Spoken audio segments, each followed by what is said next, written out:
সারা দেশের সঙ্গে রাজ্যব্যাপী তীব্র দাবদাহ চলছে। বৃষ্টির পূর্বাভাস সত্ত্বেও আগরতলা শহরে হয়নি ছিটেফোঁটাও বৃষ্টি।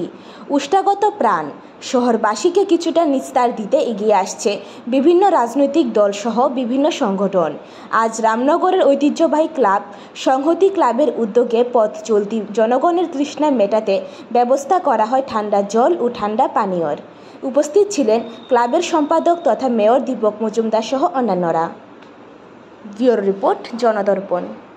আগরতলা শহর তীব্র দাবদাহের জন্য মানুষ যারা প্রয়োজনে বেরিয়েছেন কাজে, বিশেষ করে সমাজী মানুষ, পথচলতি মানুষ, তাদের কিছুটা স্বস্তি দেওয়ার জন্য আগরতলা রাজ্যের স্বনামধন্য ক্লাব সংহতি ক্লাবের উদ্যোগে জলছত্র আয়োজন করা হয়েছে। ঠান্ডা পানীয় ড্রিঙ্ক দেওয়া হচ্ছে যাতে মানুষের স্বস্তি হয়। আমি সংহতি ক্লাবকে যারা উদ্যোগ গ্রহণ করি তাদেরকে অনেক অনেক শুভেচ্ছা এবং ধন্যবাদ জানাই। আমরা সারা রাজ্যেই সারা শহরে আমাদের আগরতলা পৌর নিগম, সরকার এবং বিভিন্ন সামাজিক সংস্থার ক্লাব প্রত্যেকটি মানুষকে এই গরমের মধ্যে কিছুটা স্বস্তি দেওয়ার জন্য ঠান্ডা পানীয় ফল বিতরণ করা হচ্ছে। রাজ্য সংহতি ক্লাবের উদ্যোগে এই সংকটকে অনুষ্ঠিত এই জায়গাতে করা হচ্ছে। আমি তাদেরকে আবারও ধন্যবাদ জানাই।